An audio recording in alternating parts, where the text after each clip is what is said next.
축구 클럽 경영에서 야망은 성공을 위한 필수적인 요소지만 때로는 클럽을 파멸로 이끄는 가장 위험한 독이 되기도 합니다. 그 야망이라는 뜬구름을 잡으려다가 한순간에 나락으로 떨어져 버린 한 클럽이 있으니 한때 잉글랜드 축구의 정상을 호령했던 리즈 유나이티드입니다. 무엇이 그들을 정상의 자리에서 나락까지 떨어뜨리게 되었는지 오늘은 리즈의 몰락 스토리에 대해 알아보겠습니다. 그럼 지금 바로 시작합니다. 모든 비극의 시작은 사실 가장 눈부신 성공의 순간과 맞닿아 있습니다. 1990년대 후반 리즈 유나이티드는 잉글랜드 축구계에 신선한 충격을 안겨주고 있었습니다. 데이비드 오리얼이 감독의 지휘 아래 우드게이트 보이어 스미스 키웰 등 아카데미 출신의 재능 넘치는 젊은 선수들이 그라운드를 서서히 지배하기 시작했습니다. 사람들은 이들을 오리얼이의 아이들이라 불렀고 여기에 마크 비두카와 같은 노련한 공격수가 더해져 빠르고 공격적인 축구로 프리미어리그의 강자로 떠올랐습니다. 2001년 그들은 마침내 챔피언스리그 4강에 진출하며 유럽 전체에 자신들의 이름을 각인시켰죠. 바로 이 성공의 중심에는 클럽의 회장이었던 피터 리즈데일이 있었는데 그는 단순한 경영자가 아니었으며 리즈 유나이티드의 오랜 팬이었고 자신의 팀이 맨유와 아스날을 넘어서 유럽의 챔피언이 되는 것을 보고 싶어 했던 몽상가였습니다. 그의 슬로건은 꿈을 살자였고 그는 이 꿈을 실현시키기 위해서 축구 클럽 역사상 가장 위험한 도박을 시작하죠. 당시 리즈의 재정 규모는 라이벌들에 비해 턱없이 작았지만 리즈데일은 개의치 않았으며 그는 구단의 실제 수입이 아니라 미래에 벌어들일 챔스TV 중계권료와 상금을 담보로 은행에서 막대한 자금을 빌려왔습니다. 그리고 그 돈으로 스타 선수들을 영입하고 높은 주급을 지불했는데 이것은 마치 미래에 받을 것이라 예상되는 보너스를 미리 당겨받아 저택을 사는 것과 같은 방식이었습니다. 계획의 전제 조건은 팀이 매년 챔스에 진출해야만 한다는 것이었는데 만약 단 한 번이라도 진출에 실패한다면 미래의 수입은 사라지고 감당할 수 없는 빚만 남게 되는 아슬아슬한 외줄타기였습니다.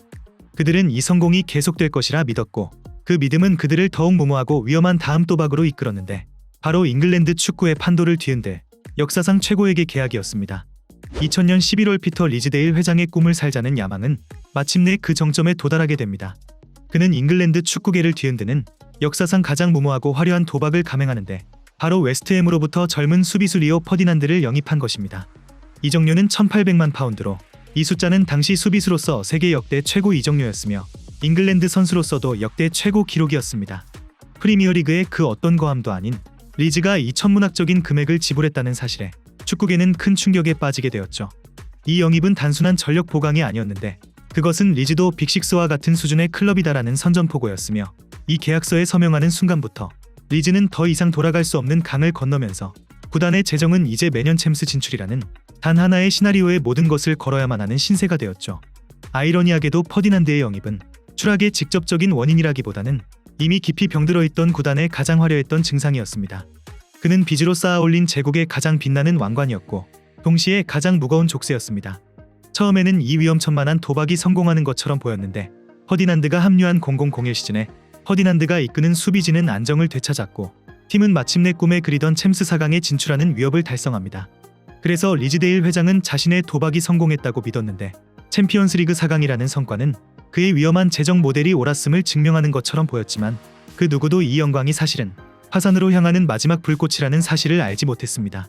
2001년 챔스 4강 진출에 성공한 리즈데일 회장과 리즈는 멈춰야 할 때 멈추지 못했으며 오히려 그는 리버풀로부터 공격수 로비 파울러를 영입하는 등 빚으로 더 큰 빚을 막는 위험한 도박을 계속했는데 이제 그들에게 챔스 진출은 선택이 아닌 생존을 위한 필수 조건이 되어버렸습니다. 그리고 운명의 0102 시즌, 모든 것을 걸었던 바로 그 시즌에 리즈의 꿈은 악몽으로 변하기 시작합니다. 시즌 내내 불안한 경기력을 보이던 팀은 마지막 순간에 무너지며 리그 5위를 기록하고 마는데 이는 단순한 성적 부진이 아니었으며 그것은 구단의 재정 모델을 지탱하고 있던 기둥인 바로 다음 시즌 챔스 진출권과 수백억 원의 중계권료 수입이 사라졌음을 의미하는 사형 선고였습니다. 미래의 수입을 담보로 빌렸던 막대한 대출금의 상환일은 어김없이 다가오면서 돈을 갚을 유일한 방법은 이제 팀의 가장 가치 있는 자산인 어제까지 영웅이었던 선수들을 팔아치우는 것뿐이었습니다. 가장 먼저 재단 위에 오른 희생양은 아이러니하게도 제국의 상징으로 영입했던 퍼디난드였는데 2002년 여름 그는 축구계에서 가장 치욕적인 방식으로 가장 증오하는 라이벌인 맨유에 3천만 파운드라는 이적료를 남기고 떠났죠. 팬들은 분노했지만 그것은 시작에 불과했는데 겨울 이적 시장에서는 또 다른 핵심 수비수 우드게이트가 뉴캐슬로 팔려나가게 되었는데 당시 리즈데일 회장은 감독에게 절대 안 팔겠다고 약속했지만 며칠 뒤 그를 몰래 팔아버렸고 이에 배신감을 느낀 감독이 사임하는 사태가 벌어지면서 클럽은 완전히 무너져 내리고 있었습니다. 이후 팀의 주축 선수들이 헐값에 팀을 떠났고 2003년 여름에는 마지막 남은 에이스마저 이적하면서 리즈가 재정적으로 절박하다는 사실을 유럽의 모든 구단들이 알고 있었기 때문에 협상의 여지조차 없었습니다. 불과 2년 전 챔스 4강에 올랐던 찬란했던 리즈는 이제 흔적도 없이 사라지고 말았는데 그라운드 위에는 영혼과 재능이 모두 팔려나간 텅 빈 껍데기만이 남아있었습니다. 꿈의 대가는 그야말로 혹독했는데 2002년 여름부터 시작된 선수 판매로 팀의 기둥을 모두 잃어버린 리즈에게 추락은 예정된 수순이었습니다. 03-04 시즌 그들은 리그 19위를 기록하며 강등되었는데 14년간 지켜왔던 일부 리그의 자리를 잃게 되었으며 강등의 충격은 선수단의 완전한 해체로 이어졌습니다. 마지막까지 팀에 남아있던 선수들마저 팀을 떠난 것을 시작으로 2부 리그인 챔피언십에서도 재정 문제는 계속해서 발목을 잡았는데 선수들을 팔아넘긴 돈으로는 불어난 빚을 감당할 수 없었고 결국 2007년 리즈는 파산을 피하기 위해서 스스로 법정 관리에 들어가는 최악의 상황에 직면합니다. 이로 인해 10점의 승점 삭감 징계를 받은 리즈는 같은 해 구단 역사상 처음으로 3부 리그까지 강등되는 굴욕을 맛보죠.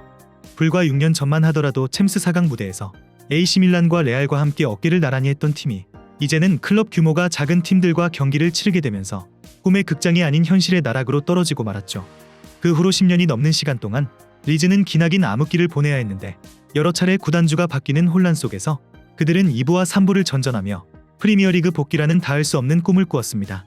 길고 길었던 기다림은 2018년이 되어서야 마르셀로 비엘사 감독이 부임하며 끝을 맺기 시작했는데 그의 독특한 축구 철학과 강도 높은 훈련은 잠들어 있던 클럽의 DNA를 깨웠고 마침내 2020년 리즈는 16년 만에 그토록 그리워했던 프리미어리그 무대로 복귀하는 데 성공합니다. 그리고 2025년 현재 리즈는 2부 리그로 내려갔다가 다시 올라오면서 25-26 시즌은 프리미어리그 무대에 복귀하여 경기를 치르고 있습니다. 결국 꿈을 살자고 외쳤던 리즈데일 회장의 야망은 클럽에 단 한 개의 메이저 트로피도 안겨주지 못한 채로 16년이라는 긴 암흑기만을 남기게 되었는데 그의 이야기는 현대 축구사에 가장 강력한 교훈을 남겼습니다. 구단의 상황을 고려하지 않은 무리한 투자는 순간의 영광 뒤에 수십 년의 고통을 가져올 수 있다는 점이죠. 이렇게 지금까지 리즈의 몰락 스토리에 대해 알아보았는데 유럽 정상에 거의 닿을 뻔했던 리즈 유나이티드의 눈부신 꿈은 결국 16년이라는 기나긴 암흑이었습니다. 가장 찬란했던 꿈의 대가가 16년의 악몽이라면 과연 그 꿈을 꿀 만한 가치가 있는 것인지 그 답은 아마 축구팬 각자의 마음에 달려있을 것입니다. 여러분들은 리즈 유나이티드라는 팀에 대해 어떻게 생각하시나요? 댓글로 많은 의견 남겨주시면 감사하겠습니다. 그럼 이번 영상은 여기서 마치며 지금까지 에띵이었습니다.